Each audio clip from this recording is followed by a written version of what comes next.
The metallic echo of laughter cut through the armory like a blade scraping concrete. Master Chief Derek Blackwell, whose 25 years in the Navy had carved canyons of experience into his weathered face, stared down at the woman standing before the counter with naked contempt. She measured 5 feet 2 inches at most, drowning in a faded gray t-shirt that hung shapeless on her small frame, and cargo pants so oversized they bunched around her ankles in wrinkled folds. No rank insignia, no unit patch, no warfare device pinned above any pocket. Just a plain Navy identification card lying on the scratched laminate counter between them.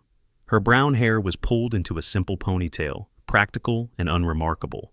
Her hands, small enough to belong to a teenager, rested motionless on the counter's edge.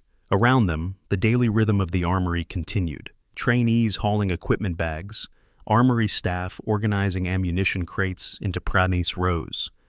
Off-duty sailors grabbing coffee from the ancient pot near the entrance. But one by one, they stopped, turned, watched. 15 people became an audience waiting for entertainment. "Sweetheart, you sure you're in the right place?" Blackwell drummed his thick fingers on the counter in a rhythm designed to irritate, to diminish, to establish dominance through small acts of disrespect. "Navy Wives Club meets down the hall. Third door on the left. They're probably discussing potluck recipes right about now. Maybe organizing another bake sale for the command picnic. That seems more your speed." The woman didn't flinch, didn't respond. She simply stood there with shoulders squared, chin level, gray eyes fixed on a point somewhere beyond Blackwell's left shoulder. Her posture was parade rest perfection, feet positioned exactly shoulder-width apart, hands clasped loosely at the small of her back, weight distributed evenly between both legs. The stance was so precise, it might have been drawn with a ruler, not the stiff mockery of someone pretending, but the natural alignment of someone for whom this position was as familiar as breathing. Complete, absolute silence radiated from her like cold from ice. Petty Officer Bradley Kane emerged from the equipment cage behind the counter, clipboard clutched in his hands like a shield, his armory specialist badge catching the harsh fluorescent light. "Chief's right, ma'am. Civilian contractors need authorization forms signed by their sponsoring command before accessing controlled weapons systems. It's basic security protocol. Surely you understand. I'm here for range qualification." Her voice was quiet but crystalline clear, each word precisely formed and delivered without inflection. No apology offered, no explanation provided, no deference implied. Blackwell's laugh was sharp enough to draw blood. "Range qual, you?" He pivoted dramatically toward the growing crowd of spectators, his grin spreading like an oil slick. "Boys, we've got ourselves a genuine volunteer for today's entertainment demonstration. This is going to be educational for everyone involved." The malice in his smile promised public humiliation, the kind of spectacle that would be retold in berthing compartments and ready rooms for months. "Let's see exactly what you've got, sweetheart. Let's make this official and proper, everything documented, everything by the book." But in the next 20 minutes, Master Chief Derek Blackwell would receive the most expensive lesson of his entire military career. And this small woman standing silently before him would permanently alter how Naval Base San Diego conducted operations, how senior enlisted leaders viewed their responsibilities, and how assumptions about capability were formed and tested. The earthquake was about to begin. The fault lines were already cracking. Willow Sterling stepped back from the counter without speaking, her movement economical and controlled. No wasted energy, no defensive body language, no visible reaction to the provocation. She simply waited, hands now resting at her sides in a neutral position, eyes maintaining their forward focus. The silence stretching between them felt physical, dense enough to touch. Blackwell moved to physically block the pathway to the range counter, his bulk filling the narrow corridor. Arms crossed over his barrel chest, stance wide and aggressive. Authorization form. His tone dripped with false officiousness, the sound of someone who enjoyed using bureaucracy as a weapon. "Can't access controlled military weapons without proper documentation signed in triplicate. Surely you understand standard operating procedures, sweetheart. Or did nobody bother explaining regulations before you wandered in here thinking you could just..." Willow reached inside her jacket with deliberate slowness, the movement careful and obvious enough that Blackwell's right hand twitched reflexively toward his belt. A tell, an automatic response that revealed tactical training buried beneath his bluster. She withdrew a standard Navy identification card and slid it across the counter. The plastic made a soft scraping sound against the scarred laminate surface. Kane snatched it up, studied it with exaggerated scrutiny like a customs inspector examining a suspicious passport, then frowned deeply. "This doesn't show your—" He paused, squinting at the card as if trying to read invisible ink. "There's no rank designation visible anywhere on this. What's your actual—" "Probably a contractor's wife playing dress-up in surplus gear." Petty Officer Sapphire Cross leaned in from her position near the ammunition storage area, her voice pitched deliberately loud enough to carry across the entire space. Her uniform was perfectly maintained, creases sharp enough to cut paper, makeup applied with precision that suggested vanity and attention to appearance far exceeding professional necessity. Saw her husband's uniform hanging in the closet one morning and thought she'd try it on for size. Happens more often than you'd think. Bored military spouses thinking they can play soldier for a day. Anderson Drake joined the growing circle of spectators, his weathered face carved from years spent at sea in conditions that aged men faster than time alone. Skepticism was etched into every line around his eyes. "Chief, we've got actual qualified personnel stacking up behind this circus. Whatever this is, make it quick so we can get back to real work. Some of us have actual qualification deadlines to meet." Blackwell slapped his palm down on the counter hard enough to make the ID card jump. The sound cracked through the space like a starter pistol. "All right then, sweetheart. You want range time?" His smile was predatory, the expression of a cat cornering prey. "Let's make this completely official. You'll get your qualification attempt, right now, in front of witnesses. Everything documented for the record. Everything by the book and proper procedure. No complaints afterward about unfair treatment." Willow nodded once, a single dip of her chin, still silent, still waiting. Her gray eyes tracked movements around her with the methodical precision of someone maintaining situational awareness without appearing to do so. Kane smirked, exchanging meaningful glances with Sapphire that communicated volumes about their shared assessment of the situation. "Which weapon qualification are we discussing exactly? 9mm handgun?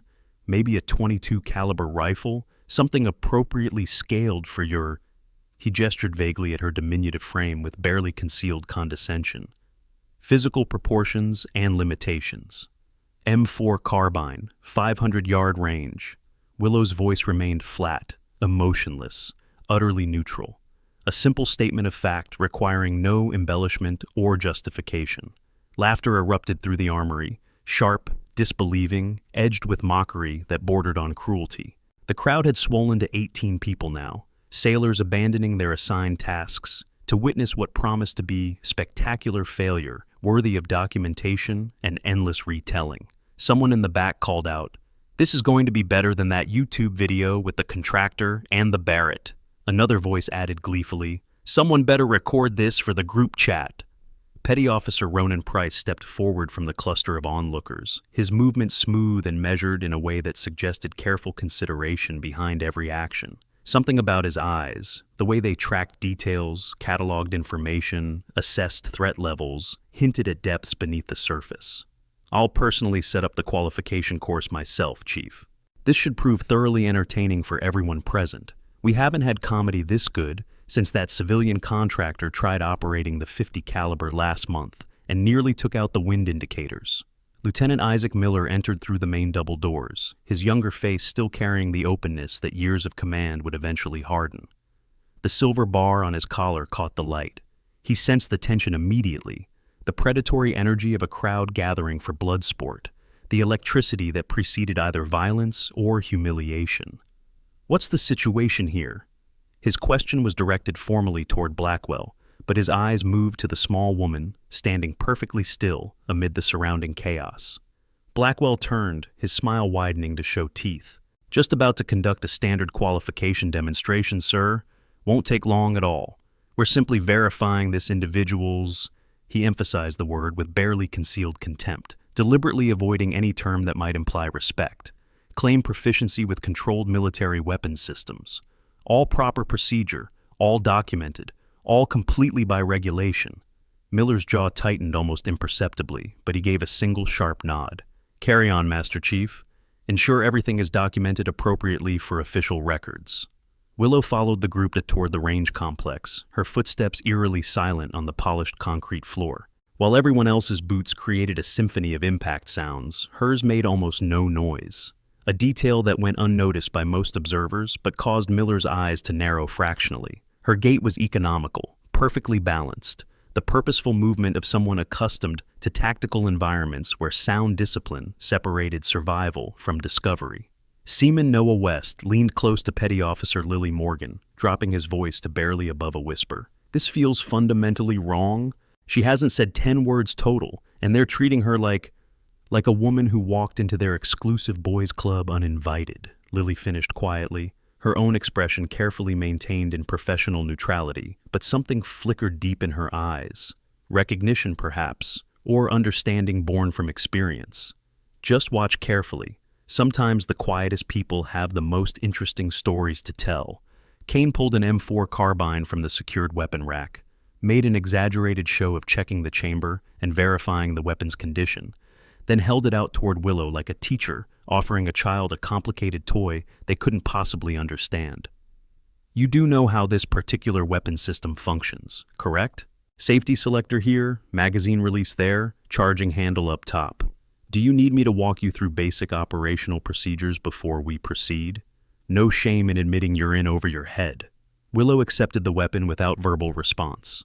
Her fingers moved immediately to the safety selector, checking position, confirming status with automatic precision, before her left hand smoothly released the magazine and her right hand pulled back the charging handle to visually clear the chamber. She locked the bolt to the rear, inspected the barrel from chamber to muzzle, checked the gas tube system for obstructions, examined both the extractor and ejector for debris accumulation, then reassembled everything in perfect reverse order. The entire inspection process consumed exactly 47 seconds. Her movements flowed like water finding the path of least resistance, automatic and unconscious. The muscle memory of someone who'd performed this exact task thousands upon thousands of times until it became indistinguishable from reflex. Lieutenant Miller's eyebrows rose fractionally. He made no comment, but his posture shifted. No longer the casual observation of a detached officer, but the active study of someone processing unexpected information that didn't align with initial assumptions. Sapphire's voice carried clearly across the range facility. Lucky she didn't accidentally shoot herself during that little performance. She probably watched some YouTube tutorial video last night and memorized the steps. Monkey see, monkey do. Doesn't mean she actually understands the underlying mechanical principles or... Kane handed Willow a 30-round magazine loaded with exactly 20 rounds of standard ball ammunition. Basic qualification standards. Let's start simple so nobody gets hurt. 5 shots at 25 yards. Standard marksmanship fundamentals. Think you can manage that without injuring yourself or anyone else in the immediate vicinity, sweetheart? If you're already hooked by what's about to unfold, do me a favor. Hit that subscribe button right now. This story gets absolutely wild, and you won't want to miss a single moment. We've got underestimation, hidden identity, and a reveal that'll make your jaw drop. Trust me, the next 15 minutes will be worth every second. Also, smash that like button if you love stories where people who get underestimated show exactly what they're made of. And hey, drop a comment. Have you ever witnessed someone completely shock a room full of doubters? I read every single one. Now, let's get back to the armory because things are about to escalate in ways nobody saw coming. The term of endearment had transformed into a weapon, deployed with increasing frequency, each repetition designed to diminish and dismiss, to reduce a person to something less than human, less than worthy of basic respect. Willow inserted the magazine with a smooth upward motion, chambered around with a single fluid pull of the charging handle, and moved to the designated firing line. Her stance was textbook isosceles, feet positioned exactly shoulder-width apart, knees slightly bent to absorb recoil, weight forward on the balls of her feet, weapon held at center mass, both arms extended in a perfect triangle formation. The position was so precisely correct, it appeared rehearsed, except rehearsal produced mechanical stiffness. This was natural fluidity, the kind that came from institutional drilling until perfect form became default setting. 5 shots rang out in controlled sequence, each separated by precisely 2 seconds. Controlled breathing patterns between rounds. No flinching, no anticipatory muscle tension, no jerking the trigger. When the electronic target system retrieved the paper downrange at automatic command, it displayed a grouping measuring no larger than 2 inches in diameter, all 5 rounds concentrated in center mass, clustered in what competitive shooters called the zone of immediate incapacitation. 3 of the holes overlapped enough that they appeared to be only 2 impacts. The laughter died like someone had flipped a switch. Kane walked to the target with measured steps, examined it with narrowed eyes, then checked it again as if expecting to discover evidence of electronic malfunction or some other explanation that would preserve his worldview. His voice, when he finally managed to speak, had lost its confident edge. Lucky shots. Wind conditions are ideal today, practically zero deflection. Anyone could achieve acceptable grouping under these artificially perfect circumstances. It doesn't prove 50 yards, moving target simulation. Anderson Drake stepped forward, his skepticism hardening into something more aggressive, more personal. If you're genuinely as competent as you're pretending to be, prove it under realistic field conditions. Moving target protocols, 10 rounds. Let's see exactly how lucky you really are when variables get introduced. Willow reloaded without diverting her eyes from the range, her gaze remaining locked downrange while tracking the target system as it activated and configured. Her fingers located the magazine release purely by tactile memory, dropped the spent magazine, retrieved a fresh one from the provided ammunition carrier, inserted it with a precise upward tap to seat it properly, and charged the weapon, all without breaking her sightline or shifting visual focus. The action appeared effortless, but Miller recognized it for what it truly represented: countless hours of repetitive drilling until mechanical operations became as automatic as breathing.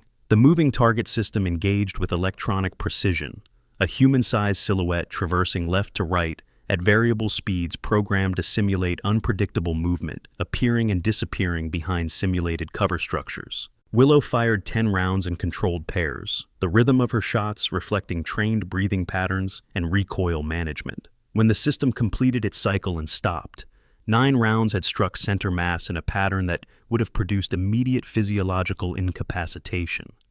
The 10th round was a headshot placed exactly where military doctrine specified for neutralizing threats wearing body armor, the ocular cavity, the one target zone that no protective equipment could adequately defend.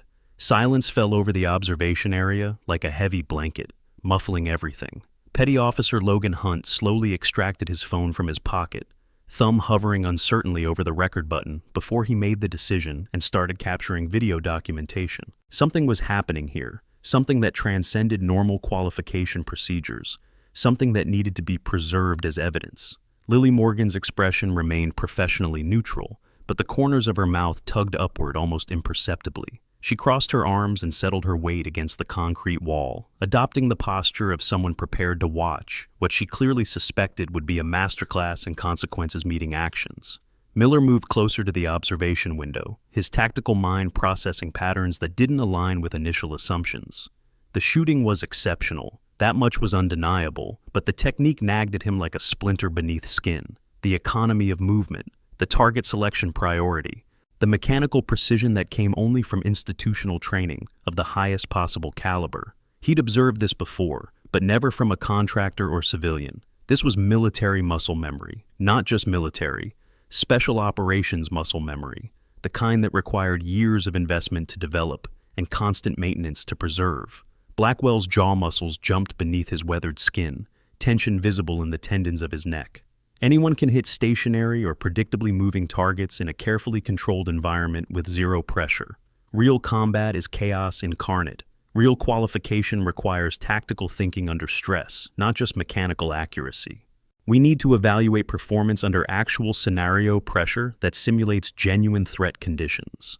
Bradley moved to the equipment preparation area and returned carrying a field-stripped M4, components spread meticulously across a maintenance tray like surgical instruments. Reassemble the weapon. Time trial. Let's determine whether you actually understand this weapon system or if you've simply memorized basic trigger discipline from watching training videos. Willow's hands moved like water flowing downhill. Inevitable, smooth, unstoppable. Buffer tube mated to lower receiver. Bolt carrier assembly inserted with proper orientation. Gas key alignment verified. Upper and lower receiver pins driven home. charging handles seated with a satisfying click. Each component found its designated place, with the certainty of gravity, pulling objects earthward. 42 seconds elapsed from initial contact to completed function check. Kane's personal best time of 59 seconds was prominently displayed on the qualification achievement board mounted behind him in faded letters. Ronan checked the assembled weapon with exaggerated thoroughness, his hands moving over every surface, testing every moving part, verifying headspace and timing, searching desperately for errors, misalignments, anything that would justify dismissal of the performance they'd witnessed. Finally, he straightened with visible reluctance. It's correct. Everything's within proper specifications. No deficiencies noted. His tone suggested he'd been hoping for failure the way a prosecutor hopes for guilty verdicts. Expected failure as inevitable outcome. The cognitive dissonance between expectation and reality created a brief moment where his carefully maintained expression slipped like a mask poorly fitted, revealing something beneath. Calculation, perhaps. Assessment, adjustment, as if he were modifying internal variables based on new data inputs.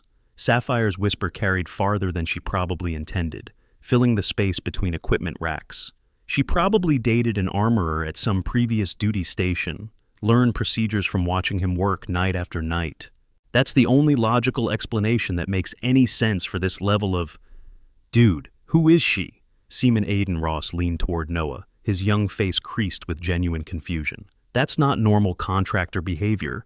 That's not even normal military behavior. That's professional, Noah finished quietly. That's professional level competency. Maybe significantly higher than professional. Maybe specialist level training from... Anderson pulled Miller aside with urgent body language, his voice dropping low, but remaining audible to anyone paying attention. Sir, respectfully, maybe we should verify credentials through official channels before this situation progresses any further. Something about this entire scenario doesn't add up correctly. The skill level doesn't match the... Miller raised one hand in a cutting gesture. Let it play out completely, petty officer. I want to observe where this leads. But even as he spoke, his other hand moved to the tablet computer secured to his belt, fingers dancing across the touchscreen, initiating database queries that would require several minutes to process through proper security channels and verification protocols. Blackwell's voice boomed across the range facility with parade ground authority. Final test, real qualification standards, tactical simulation using the shoot house, hostage scenario with multiple decision points. He gestured toward the modular structure configured to simulate building interiors, complete with pop-up target systems, shoot-no-shoot decision requirements, and tactical complexity specifically designed to stress decision-making capabilities under artificial pressure. 2 hostile targets, 1 civilian. Standard engagement protocols apply. 90 seconds represents the baseline qualification time for competent operators. Think you can handle actual tactical decision-making under scenario pressure, sweetheart? Or should we just end this embarrassing performance now and save everyone's time? Willow accepted the simulation weapon, a modified M4 carbine firing marking rounds instead of live ammunition for safety protocols, and performed her chamber check with identical mechanical precision. Her fingers traced the magazine well, confirmed bolt carrier function, verified the selector switch moved freely between safe and fire positions. Habits ingrained so deeply they occurred without conscious thought, automatic as heartbeat. The scenario timer activated. Electronic beeps marked the countdown sequence. 3, 2, 1, go. Willow entered the shoot house with tactical grace that transcended mere training. She didn't rush blindly. She moved at controlled speed, maintaining proper angles, slicing the pie around each corner to minimize personal exposure while maximizing observation capability. Her muzzle discipline was absolutely flawless. Weapon indexed exactly where her eyes focused. Fingers straight along the receiver until the precise microsecond before trigger press became necessary. She flowed through the confined space like smoke through ventilation, identifying threats, acquiring targets, making shoot-no-shoot decisions with the cold certainty of someone who'd executed these same patterns when the targets returned fire with lethal intent. 31 seconds elapsed from entry to scenario completion.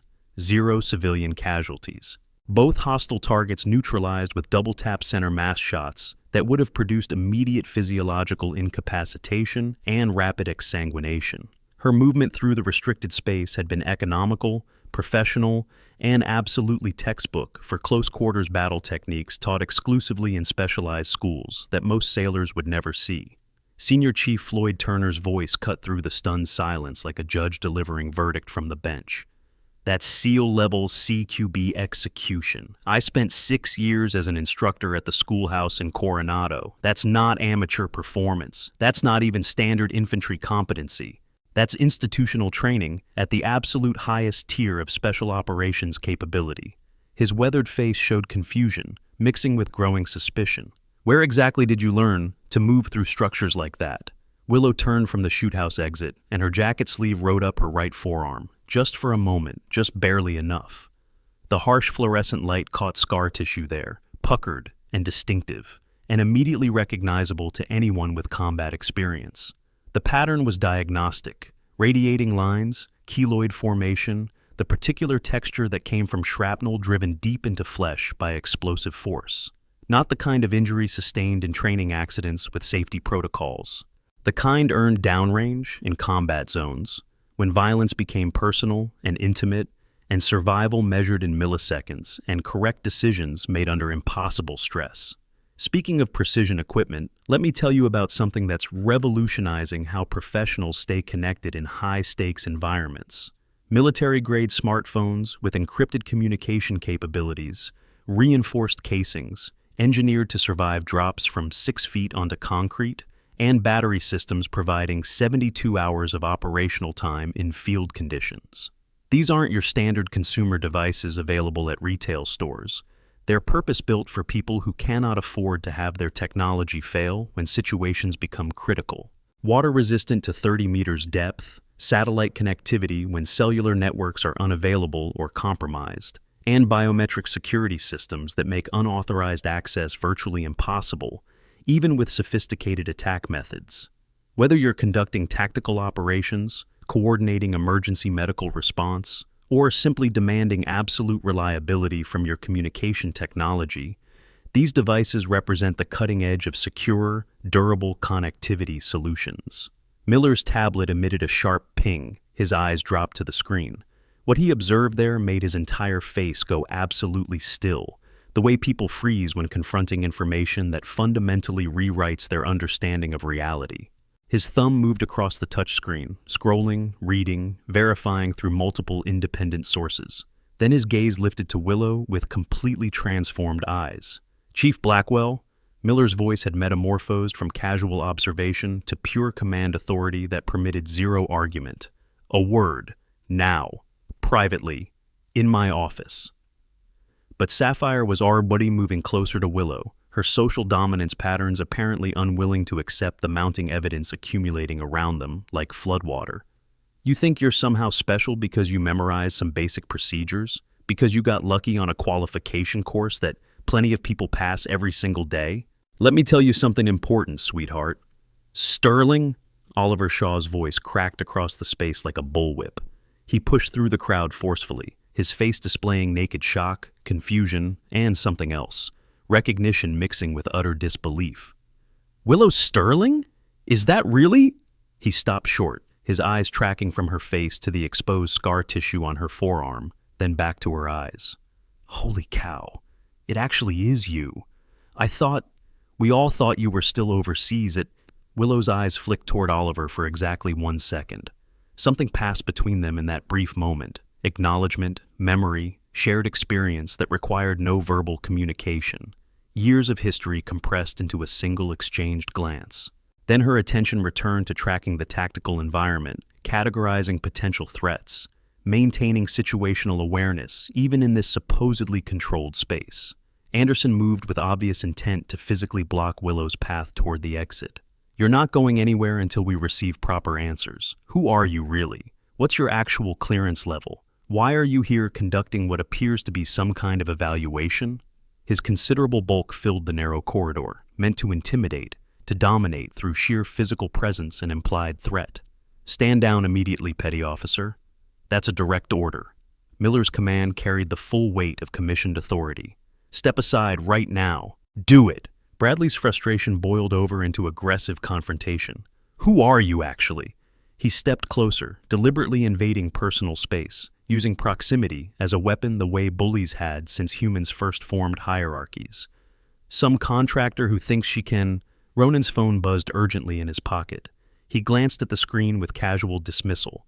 Then his entire body went rigid, as if someone had run high voltage through his spine. The color drained from his face like water from a broken vessel, leaving him gray and waxen. His eyes, when they lifted from the screen, showed something approaching panic. Whatever message he'd received had fundamentally altered his assessment of risk and consequence. "Okay, if you're not subscribed yet, what are you waiting for? The reveal is coming, and it's going to blow your mind. Hit that bell icon too, so you never miss these stories. Drop a like if you're Team Willow right now. Comment below. What do you think her real background is? Let's see who guesses right." Back to the story. Blackwell, actively ignoring Miller's direct order with the arrogance of senior enlisted who'd forgotten that officers still outranked them, reached out and grabbed Willow's shoulder. His fingers dug in with clear intention to physically steer her toward the exit. "You need to leave this facility immediately. I don't care what games you think you're playing here or what kind of—" Willow moved. The response was instantaneous and professional, a textbook break from a shoulder grab that redirected force, created distance, and left her attacker off balance while she remained centered and stable. But in executing the defensive technique, Blackwell's desperate grip tore the fabric of her t-shirt at the shoulder seam. The aged gray cotton ripped downward with a sound like tearing paper, exposing her right shoulder and substantial portion of her upper arm. 3 seconds of absolute silence followed. Time seemed to suspend itself, stretching the moment into something crystalline and fragile and profound. Everyone in the armory saw it simultaneously. The tattoo dominating her right shoulder blade was unmistakable to anyone with military knowledge. A golden eagle grasping a Navy anchor in its talons, a trident rising through the center like a spear, and a flintlock pistol crossed behind at precise angles. The Navy SEAL trident, the Budweiser, the insignia that marked fewer than 3,000 people in the entire world among millions who served. Below the tattoo, 3 horizontal scars cut across her shoulder in parallel lines, the distinctive pattern of fragmentation injuries from improvised explosive devices. Not training accidents with safety officers standing by, combat wounds. Real violence survived in real war where people actually died. The SEAL trident doesn't lie. It cannot be faked. It's verified, documented, earned through a selection process so brutal that most candidates voluntarily quit before completing even half the pipeline. Its presence on her body was a statement more definitive than any identification card, more absolute than any database entry, more authoritative than any verbal claim. Blackwell stumbled backward as if he'd grabbed electrified wire. His hand dropped from her shoulder like he'd been scalded by contact with superheated metal. "Oh my God." The words emerged barely above a whisper, strangled by the sudden constriction of his throat.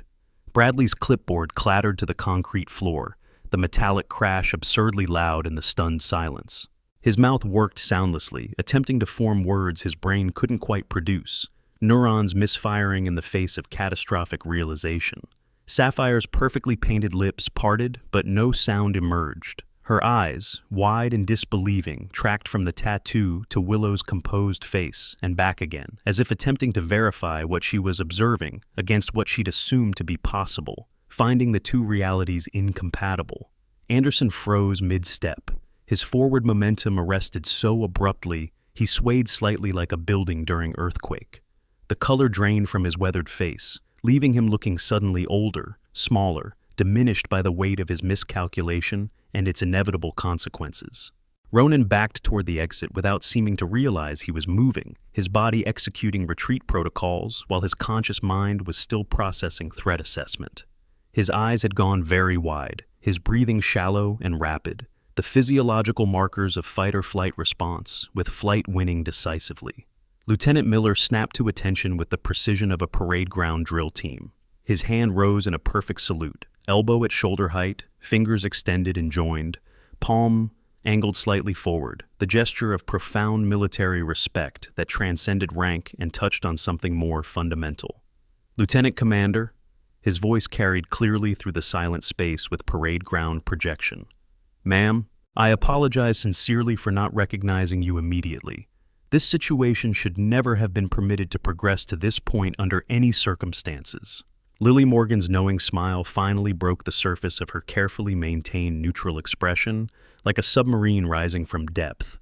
She nodded once, slowly, a gesture communicating understanding, validation, and perhaps a hint of satisfaction at watching the mighty tumble from their self-constructed pedestals. Noah West's phone trembled visibly in his shaking hands, the video still recording everything, capturing history as it unfolded in real time. His young face showed pure shock, the kind that comes from having fundamental reality reconfigure itself so completely that previous understanding becomes meaningless. Oliver Shaw snapped to attention and rendered his salute with automatic precision refined through years of service. "It's genuinely good to see you again, ma'am," he said quietly. His voice carried undertones of history, shared deployments, the particular bond that forms between warriors who've faced genuine violence together and survived through skill and luck in approximately equal measure. Senior Chief Turner's voice boomed with command authority that decades of enlisted leadership had refined into a precision instrument. "Attention on deck! Everyone!" 15 people moved as one, snapping to attention with varying degrees of precision and competency. The professionally trained versus the recently qualified, the experienced versus the amateur, all united in the sudden recognition that power dynamics had inverted so completely that reality itself seemed to have flipped orientation. The silence that followed was absolute, no breathing audible, no movement visible, the kind of profound silence that precedes seismic shifts in understanding. Miller slowly lowered his salute with measured precision and turned his tablet screen outward so the assembled crowd could observe. The official Naval Personnel Database displayed across the screen in stark black text against white background. LCDR Willow Sterling, 04, SEAL Team 37, Combat Deployments, Kandahar Province, Afghanistan. 2019 through 2020, Fallujah, Iraq. 2018, Helmand Province, Afghanistan. 2017 through 2018. The list continued downward, each line adding weight to the revelation, like stones stacking on a scale. Then came the decorations section. Silver Star, Bronze Star with Valor Device, Purple Heart, Gex 2, Navy and Marine Corps Commendation Medal with Valor Combat Action Ribbon, Joint Service Achievement Medal. Below the text, photographs loaded onto the screen with bureaucratic slowness. Willow in dress white uniform, the SEAL trident gleaming prominently on her chest, standing beside a 3-star admiral at an awards ceremony with flags behind them. Another photograph showed her in full combat gear, face streaked with dust and sweat, weapon held at low-ready position, somewhere downrange where the images were carefully sanitized of identifying geographic details. A third showed her shaking hands with the commander of Naval Special Warfare Command, both wearing the professional smiles of people posing for official documentation, while their eyes communicated something deeper, respect earned in places where respect equaled survival. The final line of the database entry carried the weight of absolute authority. Current assignment, Naval Special Warfare Development Group. Instructor, close quarters, combat security, clearance level, TSSCI top secret, sensitive compartmented information. The kind of clearance that meant she'd been read into operations that didn't exist on any official record, that she'd participated in missions whose very existence was classified at levels requiring presidential authorization, that she knew things that would never be spoken aloud in uncontrolled environments where unauthorized personnel might overhear. Blackwell's face had progressed from red to white to a grayish pallor that suggested his cardiovascular system was struggling with the sudden recalibration of his entire understanding of reality and consequence. His mouth opened and closed repeatedly, but whatever words were attempting to form couldn't navigate past the obstruction his ego had become lodged in his throat. You know what's interesting? People who've served in high-risk professions understand something most civilians never grasp: the critical importance of protecting what truly matters. Elite insurance programs designed specifically for military veterans and first responders offer coverage that standard civilian policies simply cannot match. We're talking about specialized disability protection that understands combat-related injuries and their long-term implications, life insurance with zero exclusions for hazardous duty assignments, and investment portfolios managed by financial advisors who actually understand the unique challenges of service members transitioning to civilian careers. Comprehensive policies covering everything from PTSD treatment to advanced prosthetics, with premium rates that reflect the statistical reality that trained professionals often live longer, healthier lives than the general population despite their dangerous service records. Real quick, if this story has you on the edge of your seat, share it with someone who needs to see it. We're about to hit the biggest moment, and I promise it's worth the wait. Subscribe if you haven't yet, and drop a comment with your prediction. Is she former military? Special ops? Exactly what is her background? Let me know your thoughts. Now, back to the moment everything changes forever. The sound of multiple boots on concrete announced new arrivals before they appeared. Commander Solomon Gray entered the armory with 2 master-at-arms flanking him, their duty belts loaded with the tools of base security and military law enforcement. Gray's experienced eyes took in the scene with the speed of long practice. The frozen tableau, the damaged clothing, the revealed tattoo still visible, the crowd standing at rigid attention, and Lieutenant Miller holding his tablet displaying classified personnel information in full view of unauthorized observers. Lieutenant Miller, immediate status report. Gray's voice carried the particular tone of senior officers who'd walked into situations that would require detailed after-action reports and possibly congressional notification. Miller's salute was parade ground crisp. Sir, we have a situation requiring immediate command attention and formal investigation. Lieutenant Commander Sterling was subjected to... He paused fractionally, selecting words with legal precision. Inappropriate qualification challenges and hostile workplace conduct by multiple enlisted personnel operating under the mistaken assumption she was an unauthorized civilian contractor. Gray's eyes moved to Willow, taking in the torn shirt, the clearly visible tattoo, the combat scars, and the absolute composure with which she stood there, as if being the epicenter of a personnel crisis was simply another routine day at the office. His salute was executed with parade ground perfection. Commander Sterling, I apologize sincerely for this incident. Are you physically injured in any way? No, sir. Willow's voice remained calm, professional, utterly controlled. No physical injury sustained. Gray pivoted to face Blackwell, and his expression transformed into something that would have flash-frozen a small lake. Master Chief Blackwell, you are hereby immediately relieved of duty pending formal investigation into multiple allegations, including discrimination, harassment, and hostile work environment creation. You will surrender your duty keys and weapons access credentials right now and report directly to my office at 1600 hours for formal interview under oath. Do you clearly understand these instructions? Blackwell's voice, when it finally emerged, was barely recognizable. Yes. Yes, sir. Petty Officer Kane, Petty Officer Cross, Petty Officer Drake. Gray's voice struck like a hammer on anvil, each word weighted with consequence. You are each placed on administrative hold pending investigation. You will report to the base legal office tomorrow at 0900 hours for formal recorded statements. You will not discuss this incident with anyone except official investigators and your appointed military counsel. Is that completely clear? 3 voices responded in ragged, uncertain unison. Yes, sir. Gray's attention shifted to Ronan, who had pressed himself against the far wall, as if attempting to phase through solid concrete into a different dimension entirely. Petty Officer Price, remain available for questioning. Do not leave base grounds without explicit written authorization from the investigating officer. Understood? Ronan's yes, sir, emerged strangled, compressed by whatever private terror was consuming him from the inside like acid eating through metal. Gray gestured formally toward the exit. Commander Sterling, if you'll accompany me.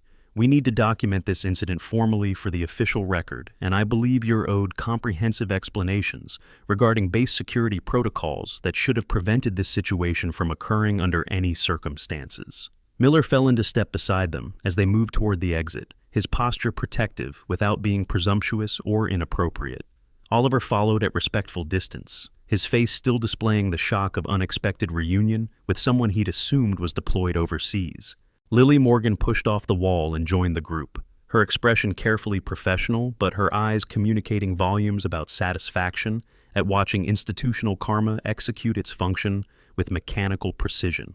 Behind them, the armory remained frozen, a living tableau of consequence and reckoning, of pride meeting reality and shattering against it like waves against stone. The witnesses would carry this story for years, would recount it in ready rooms and birthing spaces, would use it as cautionary tale about assumptions and appearances and the danger of judging capability by physical size. The video Noah had captured would circulate through unofficial channels, would be shared and reshared until it achieved legendary status. But Ronan Price stood motionless against the wall, his phone still clutched in his trembling hand, the message still displayed on its glowing screen. The message that had drained all color from his face like someone had opened his veins. The message that suggested this incident wasn't random collision of ignorance and reality, wasn't simple accident born from assumptions. The message that hinted at connections deeper and considerably darker than anyone in that room currently suspected. The message that would, in time, reveal this confrontation as merely the opening move in a game whose real stakes were substantially higher than personal dignity or career consequences. But that revelation waited in the future, patient as stone. For now, the armory stood silent except for the fading sound of boots echoing down the corridor, carrying Lieutenant Commander Willow Sterling toward conversations that would reshape base policy, terminate careers, and initiate investigations whose tendrils would reach farther than anyone currently imagined possible. Justice, when it finally moved, did so with the inexorable patience of continental drift and the sudden violence of earthquake. The fault lines had shifted. The aftershocks were only beginning to propagate through the system. And somewhere in the classified depths of naval intelligence databases, old files were being opened, old operations were being reviewed, and questions were being asked about who exactly Ronan Price really was and why he'd been placed at Naval Base San Diego at this specific time. Commander Gray's office occupied corner space on the second floor of the administration building, windows overlooking the harbor where Gray ships sat at anchor like sleeping giants. The afternoon sun cut through Venetian blinds, creating bars of light across the polished desk surface. Willow sat in the leather chair across from Gray, her torn shirt now covered by a base-issued windbreaker someone had provided. Miller stood at parade rest near the door. Oliver had been dismissed to return to his duties, but not before exchanging a few quiet words with Willow that spoke of shared history and mutual respect earned in places most people would never see. Gray leaned back in his chair, fingers steepled beneath his chin. Commander Sterling, I need to understand the full scope of what occurred today. Not for the investigation. That's already in motion and will proceed through proper channels. I need to understand it because this facility is under my security jurisdiction and something went catastrophically wrong with our protocols. Willow's voice remained steady, professional. Sir, with respect, nothing went wrong with your protocols. They performed exactly as designed. I wasn't here in an official capacity that required notification to base security. I was conducting an informal assessment of culture and climate issues within the enlisted ranks, specifically regarding treatment of female personnel and contractors. The incident this afternoon provided exactly the data Naval Special Warfare Command needed to see. Gray's expression shifted from confusion to comprehension. You were undercover. This was an authorized evaluation. The specifics are classified, sir, but yes. What happened today wasn't an accident or a failure. It was revealing. The response from your personnel once my identity became known demonstrates that the institution can self-correct when proper authority is applied. The question is why that authority needed to be my rank and background rather than simply basic human decency and professional standards. Miller spoke from his position near the door. Ma'am, if I may, the way Chief Blackwell and the others conducted themselves was not representative of this command's values or standards. That kind of behavior is more common than you think, Lieutenant. Willow turned to face him directly. Not universal, not even majority, but common enough that it requires systemic correction, not just individual punishment. What happened in that armory happens in variations across every base, every command, every day, usually with less dramatic results because the targets don't have the credentials to force accountability. Gray pulled out a notepad, began writing. What recommendations would you make for systemic correction? Mandatory unconscious bias training for all senior enlisted leadership, not the standard death by PowerPoint version. Genuine training with accountability measures and command climate surveys to verify implementation. Mentorship programs pairing junior female sailors with senior enlisted and officer mentors from outside their immediate chain of command, creating safe reporting channels. Random culture assessments conducted by personnel not assigned to the facility, preventing the kind of insular thinking that allows toxic behavior to become normalized. And consequences. Real, career-affecting consequences for harassment that get documented and followed through to completion, not swept under administrative rugs. The knock on Gray's door was sharp, official. "Enter," he called. Master Chief Priscilla Wade stepped through, her uniform immaculate, her bearing radiating the kind of authority that came from 30 years of service and zero tolerance for nonsense. Her eyes found Willow immediately. "Commander Sterling, I'm Master Chief Wade, Command's senior enlisted leader for this installation. I apologize for not being present during the incident. I was attending a conference in San Antonio. I returned as soon as Commander Gray notified me of the situation." She moved to stand before Gray's desk, her posture rigid with barely controlled anger. "Sir, I've reviewed Lieutenant Miller's preliminary report and the video documentation. What occurred in that armory is a disgrace to every sailor who's ever worn this uniform with honor. I request permission to personally oversee the corrective action program and implement immediate culture correction measures." Gray nodded slowly. "Granted. Work with Commander Sterling on her recommendations. I want a comprehensive action plan on my desk within 72 hours. Wade turned to Willow, and her expression softened fractionally. "Ma'am, for what it's worth, there are more of us who would have stood with you than against you. The noise always comes from the loudest mouths, not the majority. But that's no excuse. We should have created an environment where that behavior was unthinkable in the first place." Over the next 48 hours, the consequences cascaded through Naval Base San Diego like a wave reaching shore, each impact creating ripples that spread outward into areas nobody had initially anticipated. The investigation, led by Commander Gray with Master Chief Wade providing enlisted perspective, moved with surgical precision. Master Chief Derek Blackwell sat in the base legal office conference room, his 25 years of service weighing on him like physical chains. The Navy Marine Corps trial service attorney across from him laid out the evidence with clinical detachment, video documentation, witness statements, Lieutenant Miller's report, and most damaging, the pattern of behavior revealed when investigators began interviewing other personnel who'd passed through Blackwell's armory over the previous 3 years. 7 formal complaints had been filed and dismissed at the division level. 14 informal complaints had been noted in anonymous command climate surveys. The pattern was undeniable. "You're looking at an Article 15 at minimum," the attorney explained. "Loss of rank, forfeiture of pay, restriction to base. But given the severity, the number of witnesses, and the documented pattern, the command is recommending court-martial proceedings. The charge sheet includes dereliction of duty, conduct unbecoming, and violations of the equal opportunity policy that you were specifically required to enforce as a senior enlisted leader." Blackwell's lawyer, a tired-looking Lieutenant Junior grade assigned from the Defense Service Office, reviewed the evidence with the expression of someone who knew they were defending the indefensible. "We might be able to negotiate a plea to administrative separation in lieu of court-martial. You'd lose your retirement at the 25-year mark, but you'd avoid a federal conviction." The words hung in the air like smoke. 25 years of service, gone. Retirement benefits, evaporated. Military health care, terminated. All because he couldn't see past his own prejudices long enough to treat another human being with basic respect. Petty Officer Bradley Kane faced similar reckoning in a different conference room. His armory specialist qualifications, the skills he had spent years developing, the certifications that made him valuable, were being revoked pending investigation. His security clearance, necessary for access to controlled weapons, was suspended immediately. The command was recommending his transfer to a non-rate position, essentially starting his career over from scratch after 8 years of service. "You understand what this means?" his division officer asked. "You'll be chipping paint and swabbing decks. The technical skills you've developed become irrelevant. Your advancement opportunities become virtually non-existent. And then this follows you forever. Every future command will see this in your record." Kane's face had aged 10 years and 2 days. "I was just following Chief Blackwell's lead. I didn't—" "You're a petty officer second class. You're expected to exercise independent judgment and refuse to participate in unlawful orders or unethical conduct. Following orders stopped being a defense at Nuremberg. You made choices.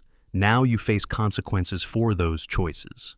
Petty Officer Sapphire Cross sat across from Dr. Fiona Pierce, the base psychologist, and in an office decorated with calming colors and inspirational posters about resilience and growth. But there was nothing calming about this conversation. You've been recommended for mandatory equal opportunity training and professional counseling regarding workplace conduct, Dr. Pierce explained, her voice professionally neutral. The command is also recommending you be removed from any supervisory or leadership positions for a minimum of 12 months, with reinstatement contingent on demonstrated behavior modification and completion of remedial training. Sapphire's carefully constructed facade had crumbled over the past 2 days. I didn't touch her.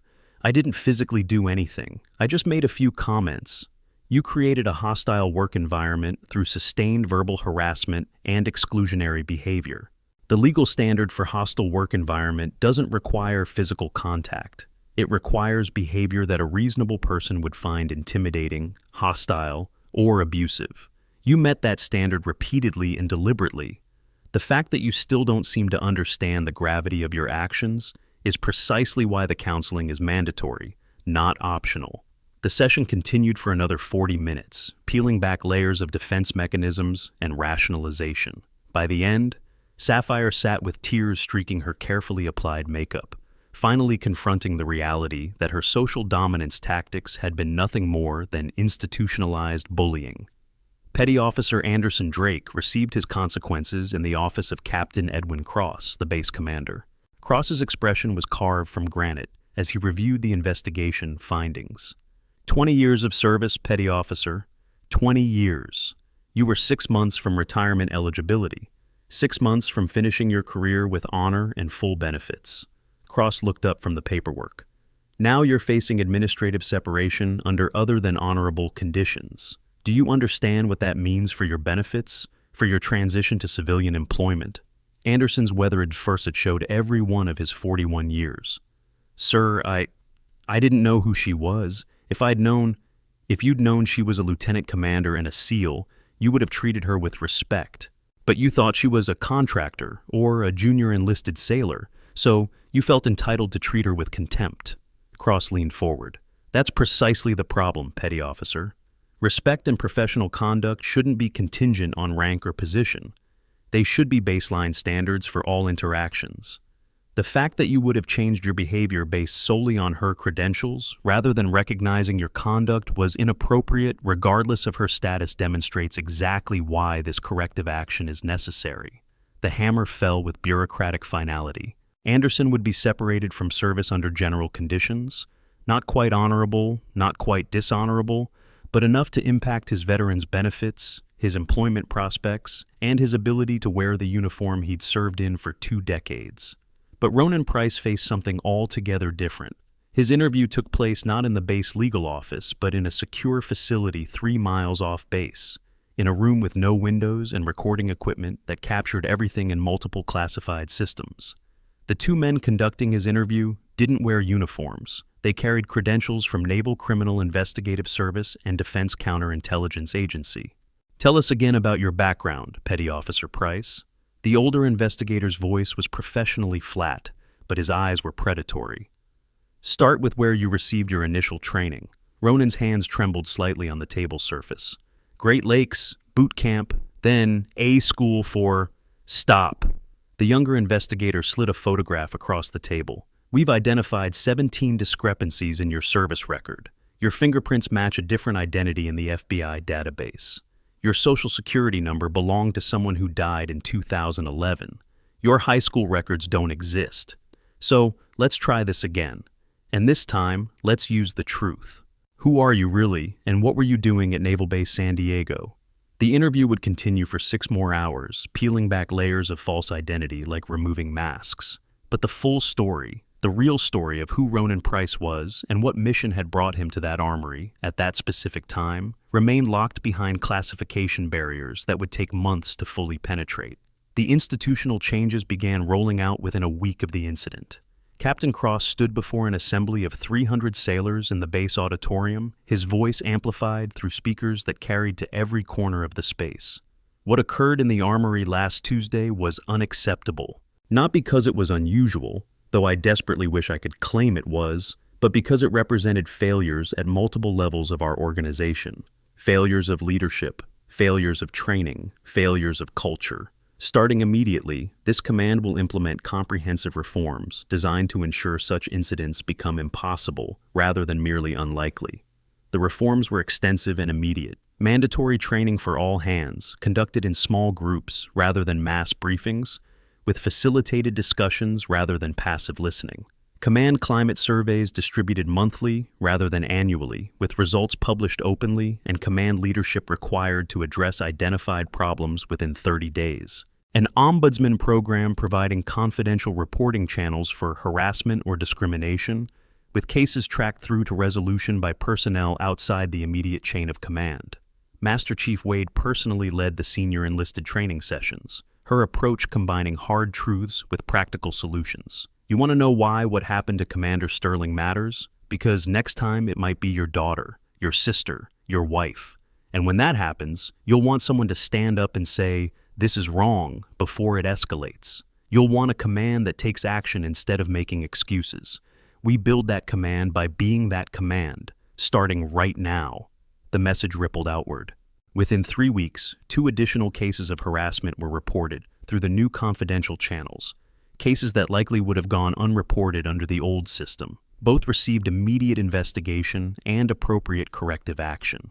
The message was clear. The culture had shifted. The old ways were ending. Here's something worth knowing. When you've served at elite levels, your experience has genuine value in the civilian world that many veterans don't realize. Advanced certification programs specifically designed for military veterans transitioning to high-paying careers in cybersecurity, private security consultation, and tactical training instruction. These aren't generic online courses with no real-world application. They're taught by former special operations personnel who've walked the exact same path you're walking now. Programs that translate your military credentials into civilian certifications worth 6 figures in annual salary. Plus, legal services specializing in veterans' rights, security clearance issues, and contract negotiation for security consulting work. Everything you need to leverage your hard-earned skills into the career you genuinely deserve after years of service. 6 months later, on a Tuesday afternoon that felt deliberately chosen to mirror the original incident, Lieutenant Commander Willow Sterling stood once again in the armory at Naval Base San Diego. But the atmosphere had transformed completely. The person behind the counter was Seaman Noah West, recently promoted and assigned to armory duties as part of his advancement training. His face lit up with recognition. "Commander Sterling," he snapped to attention, rendered a crisp salute. "Ma'am, it's an honor to see you again. What can we do for you today?" Willow returned the salute with a slight smile. "I'm here to observe the new training protocols Master Chief Wade implemented. Captain Cross requested my assessment before he submits his report to Naval Special Warfare Command." Noah gestured toward the training area, where a class of 15 sailors, 7 of them female, were conducting weapons familiarization under the supervision of a new instructor.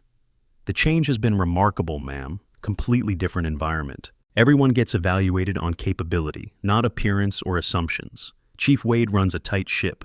The training session Willow observed was professional, respectful, and entirely focused on developing competency rather than reinforcing hierarchy. The instructor corrected errors with constructive feedback, praised successes without regard to the gender of the person succeeding, maintained standards without using those standards as weapons. Master Chief Wade joined Willow at the observation window. "Commander, thank you for coming. Your recommendations were implemented in full. We've seen a 40% increase in female sailors requesting armory qualifications. More importantly, we've seen a 62% decrease in harassment complaints across the entire base. Other commands are asking for our training materials." Willow watched a young female sailor successfully complete a qualification course under the watchful eyes of her peers who offered congratulations without condescension. "This is what right looks like, Master Chief. This is the standard. Make sure it stays this way after the spotlight moves elsewhere." "That's exactly what I'm here to ensure, ma'am, for however long I've got left in this uniform." Later that afternoon, Willow met with Dr. Pierce in her office. The psychologist had been tracking the psychological impact of the reforms on base culture, collecting data that would inform future policy across the entire Navy. The resistance was significant initially, Dr. Pierce explained, reviewing her charts and graphs. About 30% of senior enlisted initially viewed the changes as politically correct overreach, but as they saw the actual results, increased retention of qualified female personnel, improved morale scores, better mission readiness metrics, that resistance diminished. Turns out that treating people with respect actually improves operational effectiveness. Revolutionary concept. Willow studied the data with professional interest. What about the individuals directly involved in the original incident? How are they processing consequences? Blackwell was separated from service last month. Last I heard, he's working security at a shopping mall in Ohio, struggling to adjust to civilian life without the structure and identity the Navy provided. Kane completed his reduction in rank and is currently assigned to deck department aboard a destroyer. By all accounts, he's keeping his head down and doing his job without complaint. Cross completed her counseling and has been gradually rebuilding her reputation, though she'll never hold a leadership position again. Drake was separated.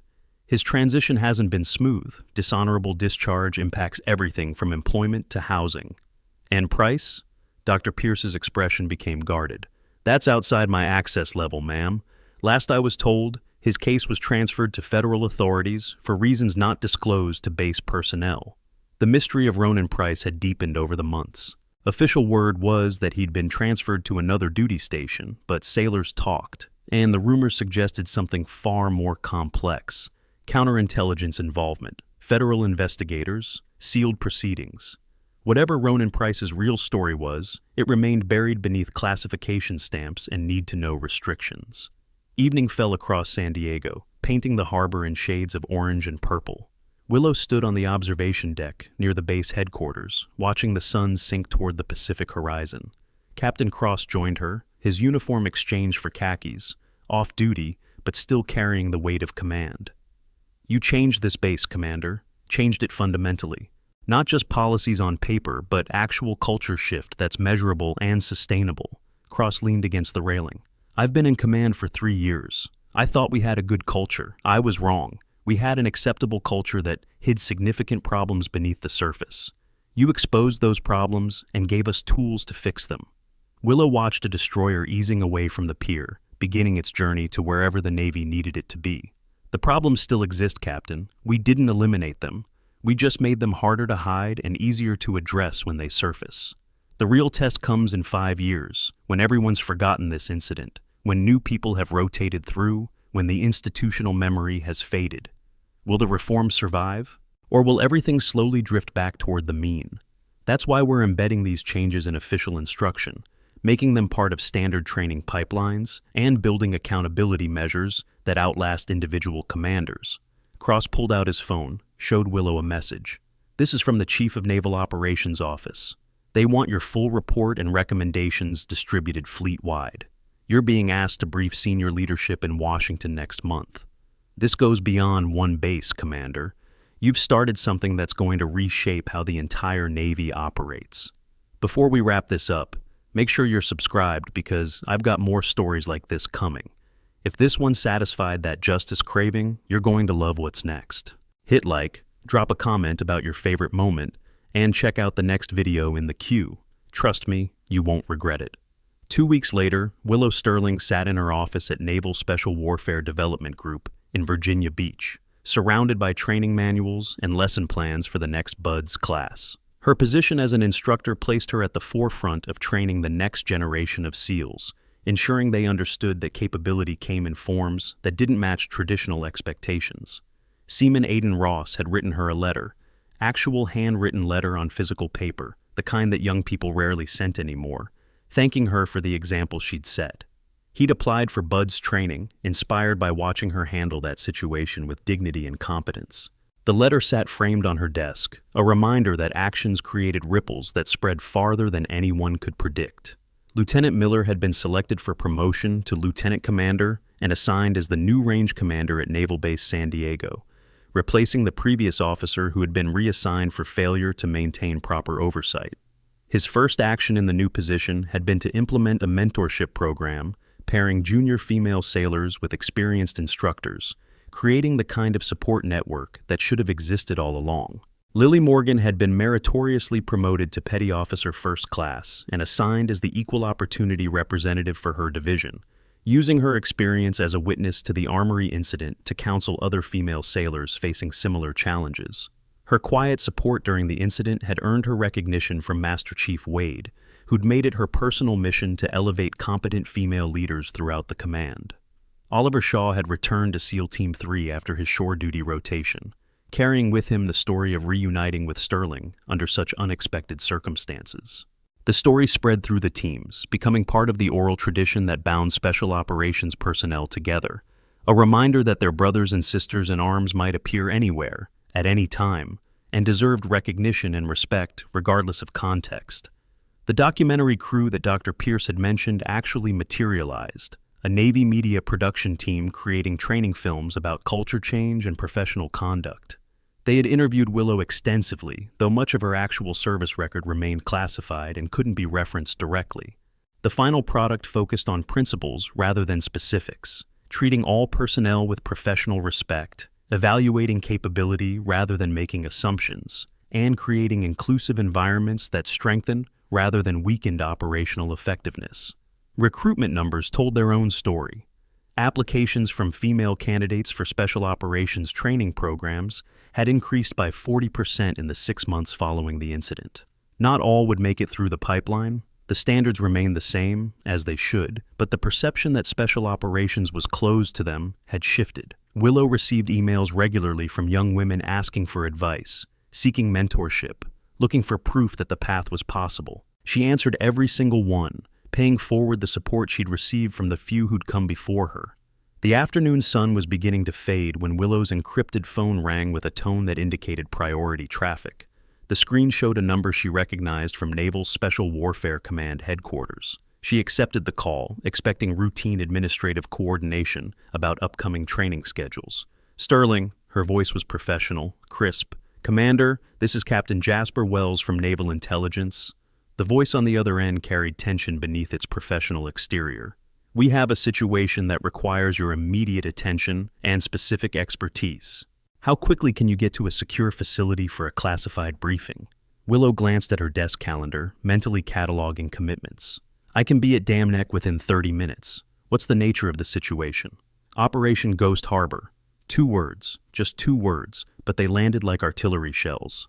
"Someone unsealed the files. We've identified a person of interest connected to your recent incident at Naval Base San Diego. The connection suggests this wasn't a chance encounter, Commander. Someone positioned that individual there deliberately, with foreknowledge of your assessment timeline." Willow's hand tightened on the phone. Operation Ghost Harbor had been buried deep in classified archives, the kind of mission that officially never happened and unofficially changed the course of regional conflicts.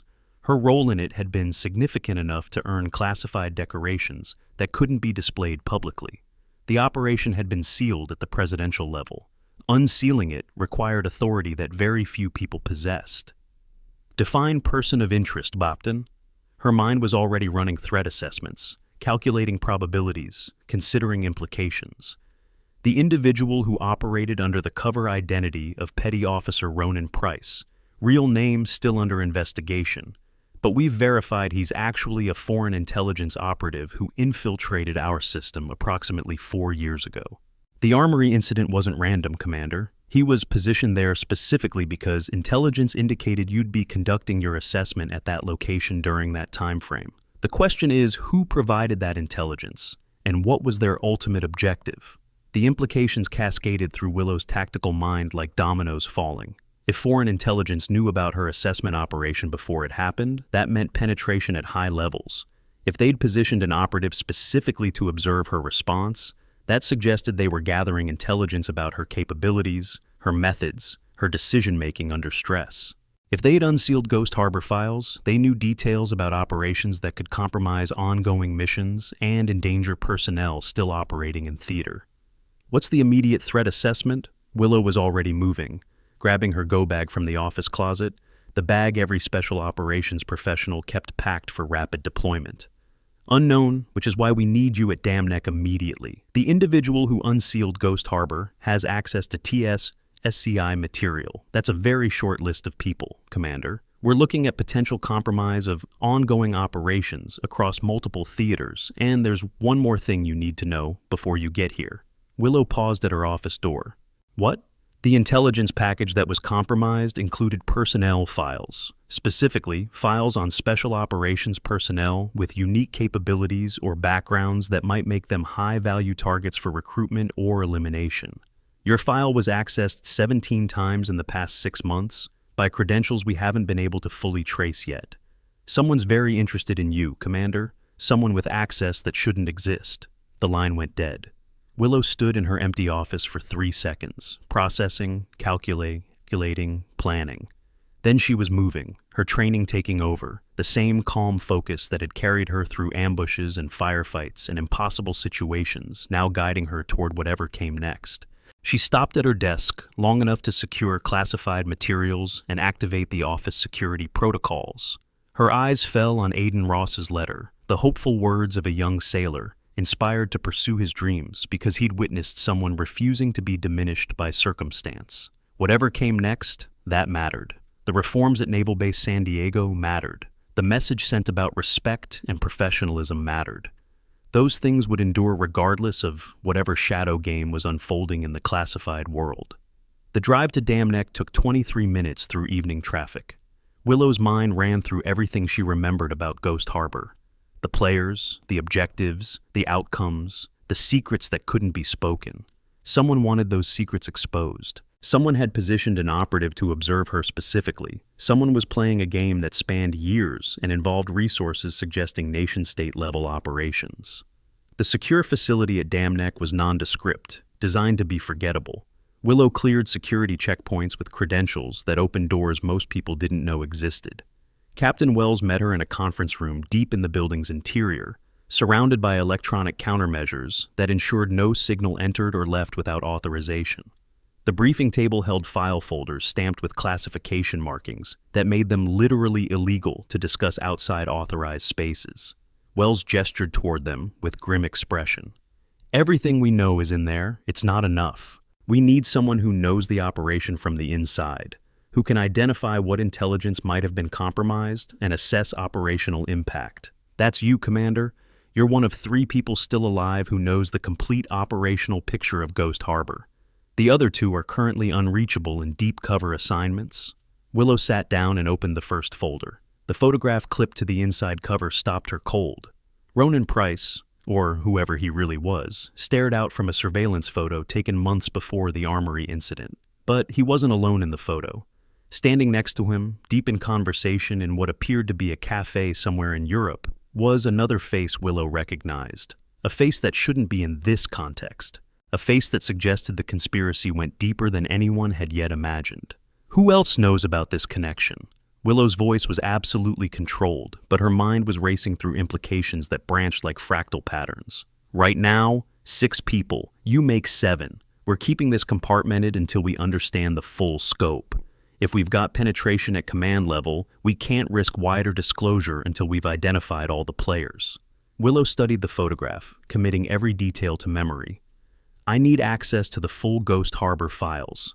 Everything, including the sections that were redacted in the after-action reports. And I need to know exactly what was accessed when those files were unsealed. Wells slid another folder across the table. Already compiled, but, Commander, you need to understand, whoever's running this operation has been planning it for years. They've positioned assets, gathered intelligence, and waited for exactly the right moment to act. The armory incident might have been a probe, testing your responses, seeing how you handle confrontation and revelation. They're building a profile on you. The question is why? Willow opened the second folder and began reading. With each page, the picture became clearer and more disturbing. Operation Ghost Harbor had been about more than its stated objectives. It had uncovered something: intelligence about a network, connections between seemingly unrelated players, patterns that suggested long-term strategic operations by hostile intelligence services. That information had been sealed because it was incomplete, because acting on partial intelligence would alert the targets and burn sources. Now, someone had unsealed it. Not to expose the operation, but to access the intelligence it had gathered, which meant someone wanted to know, what the American Special Operations community had learned about their network, which meant there was still something out there, something active, something that viewed Willow Sterling not just as a SEAL commander, but as a threat that needed to be neutralized or turned. "They're going to come for me." Willow said it as statement of fact, not question or concern. The armory incident was reconnaissance.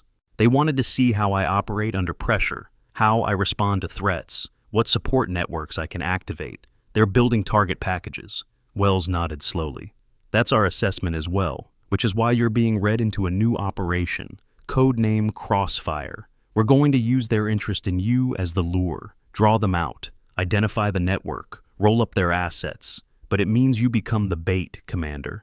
It means deliberate exposure to risk that we can't fully control or predict." Willow closed the folder and met Wells's eyes directly. "When do we start?"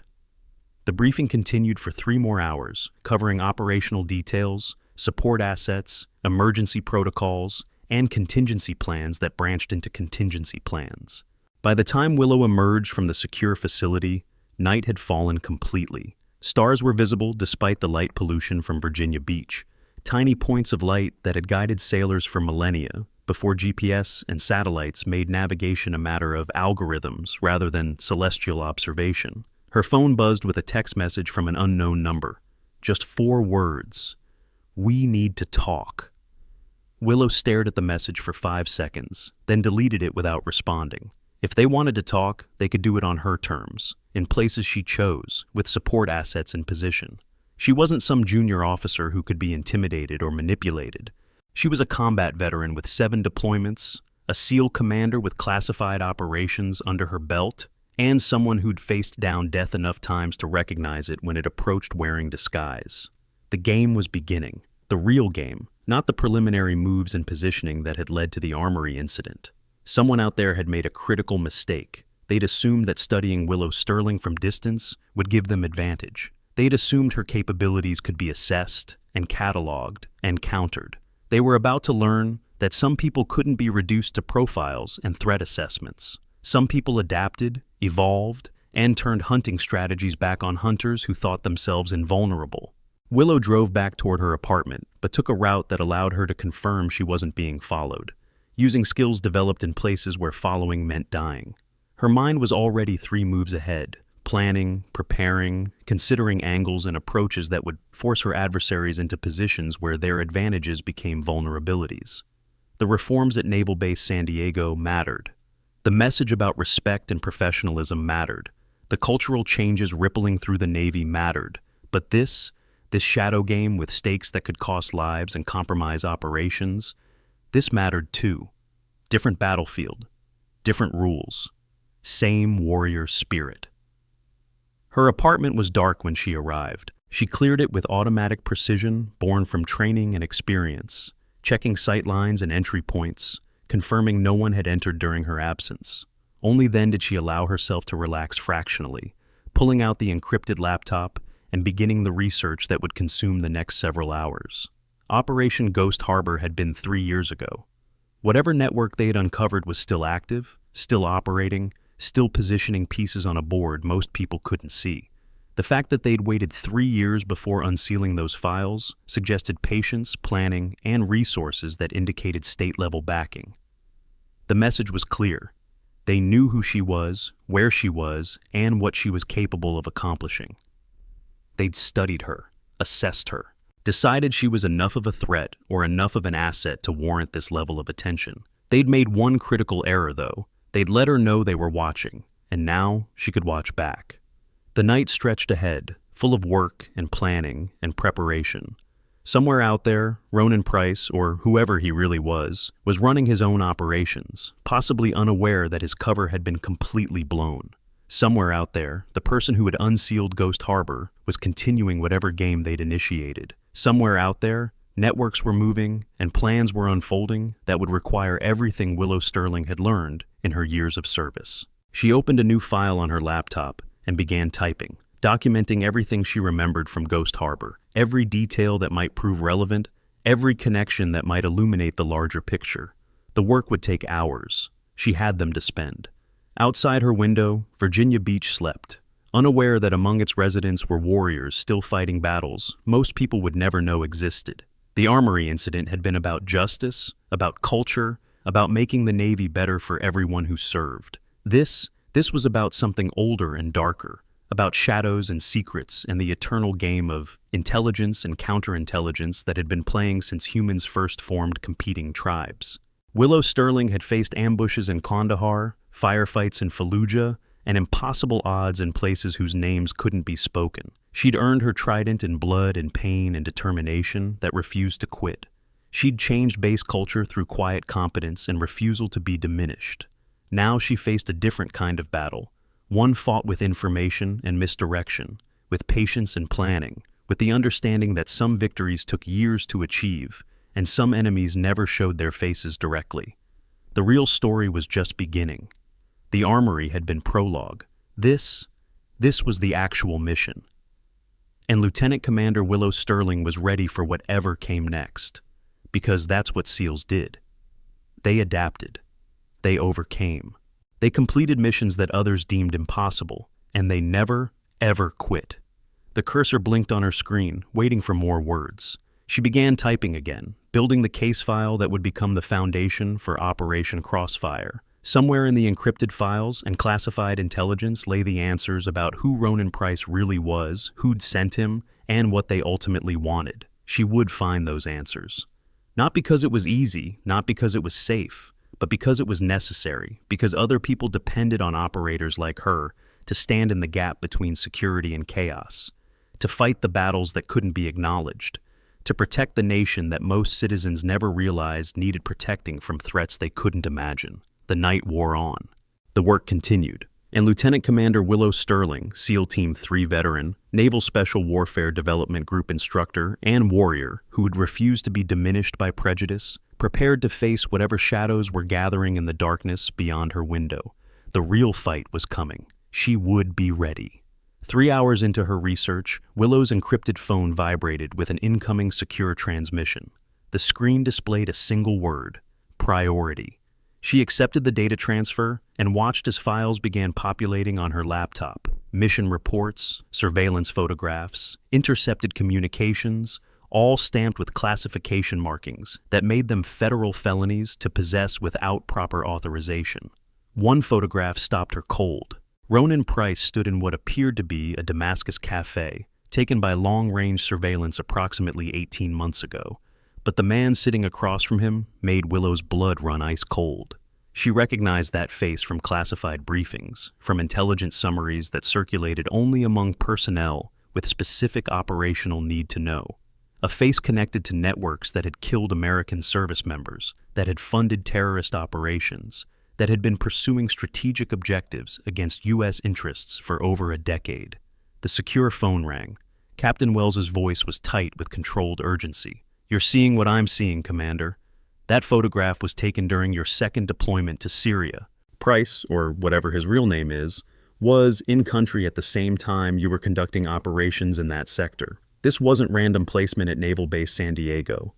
This was years in development."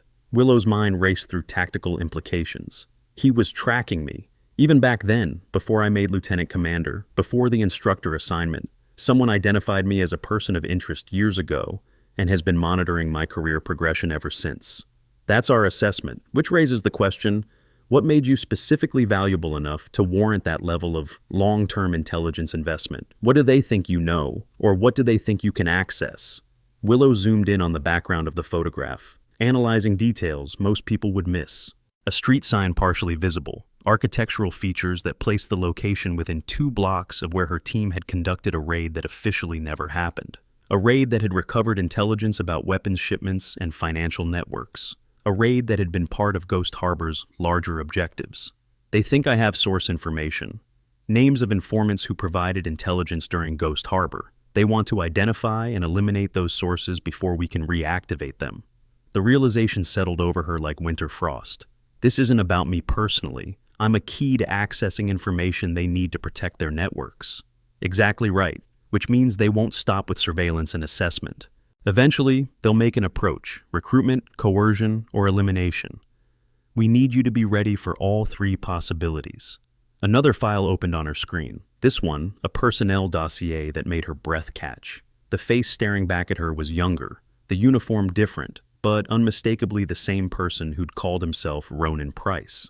Except this dossier was from Russian military intelligence, dated 7 years ago, with a service record that included specialized training in infiltration, cover identity maintenance, and long-term intelligence gathering operations. But beneath that dossier was another one, and another, each showing the same face with different names, different nationalities, different cover identities spanning back 12 years. This wasn't a simple foreign intelligence operative. This was someone operating at the highest levels of tradecraft, someone with resources and backing that transcended single-nation interests. Wells, this is bigger than Ghost Harbor. Willow's voice was steady despite the adrenaline coursing through her system. This is a long-term penetration operation that's been running for over a decade. How many other Ronan Prices are embedded in our system right now? How deep does this network go? That's what Operation Crossfire is designed to answer. You're not just bait, Commander. You're the thread we're going to pull to unravel their entire operation. But it requires you to stay exposed, stay vulnerable enough that they believe they can reach you. Can you do that? Willow thought about the sailors at Naval Base San Diego, about Aiden Ross's letter sitting on her desk, about the cultural reforms rippling through the Navy. She thought about the teammates who'd died in operations that officially never happened, about the informants who'd risked everything to provide intelligence that saved American lives. She thought about the oath she'd taken, the commitment she'd made, the warrior ethos that didn't calculate personal risk against mission necessity. I can do that. What's the operational timeline? Briefing in 48 hours, full mission planning in 72, deployment to operational theater in 1 week. Commander, Wells paused, and Willow heard genuine concern beneath his professional detachment. What you're agreeing to means becoming a target, deliberately. With threat vectors we can't fully predict or control. I need you to understand that the support we can provide has limits. There will be moments when you're alone, exposed, and the only thing between you and hostile action is your training and your ability to adapt faster than they can react. Understood, Captain. It's not the first time I've operated in that environment. Won't be the last. Willow closed the files and began her operational preparation checklist. The mental inventory every special operator maintained for rapid deployment. Gear, weapons, documentation, contingency plans branching into backup contingencies. The encrypted phone buzzed again. Not a call this time, a file transfer with a single attached message. You asked about Ghost Harbor informants. This is the one they want most. The file opened to reveal a dossier on a source code named Lighthouse, a deep cover asset who'd provided critical intelligence during multiple operations. An asset whose real identity was known only to 3 people in the entire intelligence community. An asset whose exposure would collapse networks across 2 continents and cost hundreds of lives. Willow stared at the file, understanding crystallizing like ice forming on glass. They didn't just want Ghost Harbor files. They wanted Lighthouse. And they thought she could provide access because she'd worked directly with that source during operations. They were wrong. She didn't know Lighthouse's real identity any more than most operators did. But they didn't know she didn't know, which meant that they'd keep coming, keep pushing, keep escalating until they either got what they wanted or eliminated the threat she represented. Her phone buzzed one final time. Unknown number. Message displayed just 7 words. We know what you're worth, Commander. Willow set the phone down and walked to her window, looking out at Virginia Beach sleeping peacefully under scattered stars. Somewhere out there, Ronan Price was running. Somewhere, his handlers were planning their next move. Somewhere, intelligence analysts were building target packages and operational plans that had her photograph at the center. The armory incident had been reconnaissance, testing her responses, measuring her capabilities. The cultural reforms at Naval Base San Diego had been real and valuable, but they'd also served as cover for something darker, a long-term intelligence operation that had finally shown its hand. She pulled out her personal laptop and drafted a message to Master Chief Wade, confirming she'd be unable to attend next month's training workshop due to operational commitments. Wade would understand. That was the life. Missions appeared without warning, pulled operators away from normal existence, sent them into darkness where success meant nobody ever knew what they'd prevented. Willow returned to the encrypted laptop and opened one final file, the complete Ghost Harbor after-action research including sections that had been redacted from all but the most classified versions. She began reading, searching for patterns, looking for connections that might explain why this particular operation had become so valuable to hostile intelligence services 3 years after its completion. And there, buried in technical analysis of recovered documents, she found it. A name mentioned once, a connection noted but not pursued because it seemed tangential to primary objectives. A name that, if she was reading the implications correctly, suggested Ghost Harbor had stumbled onto something far larger than anyone had realized at the time. Something that was still active, still operating, still threatening American interests in ways that would require years to fully neutralize. They hadn't unsealed Ghost Harbor to get information about what had already happened. They'd unsealed it to find out how close American intelligence had come to discovering what was still happening. And when they'd seen Willow Sterling's name throughout the operational documentation, they had identified her as both threat and potential asset. The question wasn't whether they'd come for her. The question was when, where, and in what form the approach would manifest. Recruitment attempt backed by financial incentives and appeals to ideology, coercion through threats against people she cared about, direct action designed to eliminate a persistent threat. All three remained possible until they showed their hand. Willow saved her research, encrypted everything, and began preparing for deployment to wherever Operation Crossfire would take her. The work was familiar, almost meditative, checking equipment, reviewing procedures, mentally rehearsing scenarios until perfect execution became automatic response. Her eyes fell once more on Aiden Ross's letter, the hopeful words of a young sailor inspired to pursue impossible dreams because he'd witnessed someone refusing to be diminished. That mattered. The cultural changes mattered. The message about respect and capability mattered. But this shadow war fought in darkness by people whose names would never be known, this mattered too. Different missions, different battlefields, same commitment to protect and serve, to stand between chaos and civilization, to do the hard things that allowed other people to sleep peacefully at night. Lieutenant Commander Willow Sterling, Navy SEAL, veteran of 7 combat deployments, instructor to the next generation of warriors, and now, deliberately, knowingly, bait in an operation designed to expose networks that had been operating undetected for over a decade. She looked at the photograph of Ronan Price one final time, studying the face of someone who'd worn multiple identities, served multiple masters, and infiltrated American military systems with resources suggesting nation-state backing. His eyes in the photograph were cold, calculating, professional. The eyes of someone who viewed human beings as assets to be manipulated or obstacles to be removed.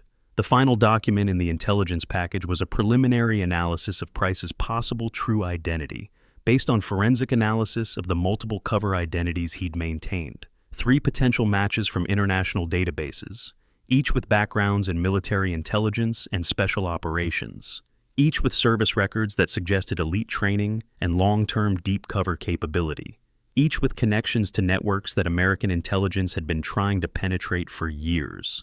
But one detail in the analysis froze Willow's attention completely.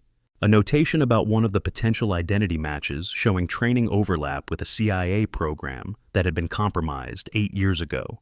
A program whose compromise had resulted in the deaths of multiple American intelligence officers. A program whose investigation had never identified the source of the leak because the penetration had been too deep, too carefully concealed. If Ronan Price was who the analysis suggested he might be, then his placement at Naval Base San Diego hadn't been about Willow Sterling at all, not initially. It had been about something else, something still active in the intelligence community, something that had required an asset positioned inside naval special warfare, with access and credentials that would take years to establish. Willow had been a target of opportunity, not the primary objective, which meant whatever Price's real mission was, it was still ongoing, still active, still threatening. She closed the laptop and sat in darkness, processing implications that branched like fractal patterns into infinite complexity. Operation Crossfire wasn't just about rolling up a foreign intelligence network. It was about identifying a penetration that might extend to the highest levels of American intelligence and military special operations. The phone buzzed one more time. Captain Wells' final message before communication blackout began. Briefing moved up. 0600 tomorrow. Come prepared for immediate deployment. This just became critical priority. Willow looked at the photograph of Ronan Price one final time, at the cold calculation in his eyes, at the professional tradecraft evident in his positioning and awareness, even in a surveillance photo taken without his knowledge. She whispered into the darkness of her apartment, her voice carrying the weight of questions that would drive Operation Crossfire forward. Who the hell are you really working for? And what were you actually doing at that base? The answers waited somewhere in the darkness, protected by layers of deception and misdirection that would require everything she'd learned in 7 combat deployments to penetrate. But she would find them, because that's what warriors did. They confronted threats, they protected their own. They completed impossible missions. The real war was just beginning, and this time, she was walking into it with eyes wide open, fully aware that the enemy knew she was coming, that they'd prepared for her, that they viewed her as either asset to be turned or threat to be eliminated. Some battles were fought in daylight, with clear objectives and defined enemies. Others happened in shadows, where victory meant preventing disasters that nobody would ever know had been possible. This was that second kind of battle, the kind that required warriors willing to become targets, to walk into darkness, to risk everything for missions that would never be acknowledged. Lieutenant Commander Willow Sterling stood, turned off her lights, and began final preparations for deployment. Somewhere out there, answers waited. Somewhere out there, Ronan Price was running. Somewhere out there, the real enemy, the one pulling strings and positioning assets and playing games measured in years and decades, was making their next move. She would be ready, because she was a SEAL, because she'd taken an oath, because some missions chose you rather than the other way around. The darkness outside her window seemed deeper now, filled with questions that would take months or years to answer fully. But the first step was always the same. Accept the mission, prepare for the impossible, and trust training to carry you through when everything else failed.